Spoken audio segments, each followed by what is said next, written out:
खुतबा इस्तक़बालिया पेश करना है। अजीज़ गिरामी, इस इलाक़े के मायनाज और सरगर्म फ़आल आलिम दीन फ़ज़ीलतुश शेख शरफुद्दीन तैमी हफ़िज़हुल्लाह हमारे बीच हैं।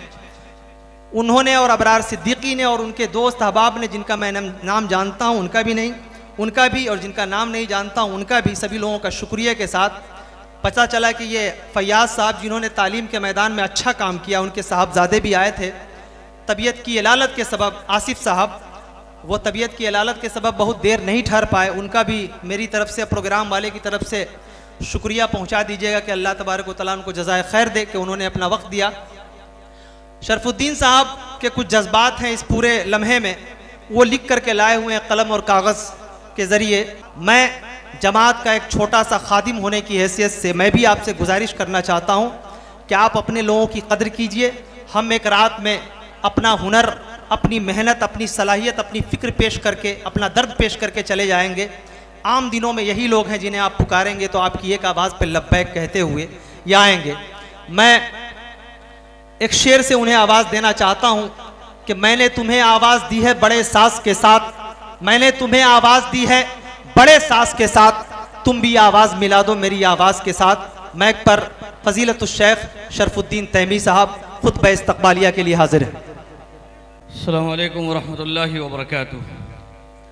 नहमदुहु व नसल्ली अला रसूलिहिल करीम, अम्मा बअद। अऊज़ु बिल्लाहि मिनश शैतानिर रजीम, बिस्मिल्लाहिर रहमानिर रहीम। इन्नल्लाह ला युग़य्यिरु मा बिक़ौमिन हत्ता युग़य्यिरु मा बिअनफुसिहिम।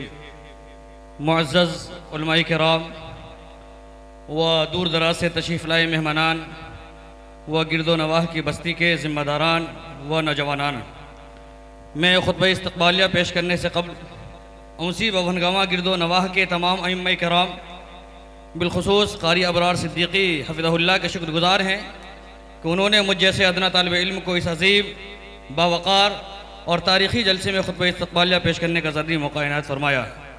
फ़जज़ाहुमुल्लाहु खैरा।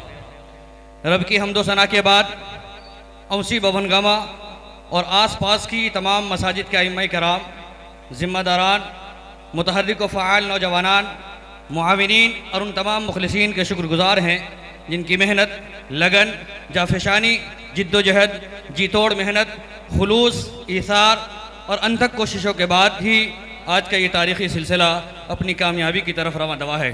मुअज़्ज़ज़ हाज़िरीन, हमें और आपको बात मालूम है कि दुनिया में वक़ी पज़ीर तमाम चीज़ों का कोई ना कोई मकसद है। आज के इजलास का भी एक ख़ास मकसद ये है कि मुंतशिर और बिखरी हुई क़ुव्वतों को एक शिराज़े में मुंसलिक किया जाए, किताब व सुन्नत की रोशनी में अपने लिए एक राह अमल मुकर्रर किया जाए, सिसकती और बिलकती हुई इंसानियत के लिए इल्म की शम्मा फ़रोज़ा की जाए, नौजवानों की इस्लामी तालीमात से जोड़ा जाए, फितने इर्तिदाद की बढ़ती हुई लौ को कुल्ली तौर पर ख़त्म करने की मुनज़्ज़म साजिश की मुनज़्ज़म प्लानिंग की जाए, तब्दीली मज़हब के नाम पर इस्लाम और अहले इस्लाम का मजाक उड़ाने वालों के सामने इस्लाम की आज़मत व हक़्क़ानियत को बयान किया जाए, मुआशरे में अमन व अमान बहाल किया जाए, बुराइयों को दूर करके एक साले मुआशरे की तश्कील दी जाए ताकि आने वाली नस्लें मज़ीद इस्लाम से मज़ीद इस गुमराहियों से बच सके। मुअज़्ज़ज़ हाज़िरीन, ऐसे पुराशोभ दौर की खौफनाक फ़िज़ा से बाहर आने के दो ही रास्ते बचे हैं। नंबर एक ये कि समाज को दीनी तालीम की अहमियत से रोशनास कराया जाए और उन्हें इस्लामी दरसगाहों में तरबियत दी जाए। नंबर दूसरे अवामुन्नास के दिलों में फ़िक्र आखिरत का वो बीज बोया जाए जो उनको दुनिया की चंद रोज़ा ज़ेब व ज़ीनत से बेनियाज कर दे। याद रहे, अगर ये फ़िक्र परवान चढ़ती रही तो फिर एक साले मुआशरा वजूद में आएगा और उसका पाकीज़ा माहौल ईमान व यकीन की शमा फ़रोज़ा करेगा इंशाअल्लाह। आखिर में चलते चलते रब से दुआ गो हूँ कि अल्लाह ताला हम तमाम नौजवानों को दीन से मज़ीद वाबस्तगी रखने, अज़मत इस्लाम को समझने, तौहीद के नूर से अपने सीने को मनव्वर व मुज़य्यन करने और अपनी औलाद को ज़ेवर तालीम से आरास्ता करने की तौफ़ीक़ दे। आमीन या रब्बल आलमीन। आपका दीनी भाई मौलाना शरफुद्दीन तैमी, इमाम व ख़तीब मस्जिद अहले हदीस, मशरिक़ी महल्ला बहनगवा, मधुबनी बिहार। अस्सलामु अलैकुम व रहमतुल्लाहि व बरकातुहू।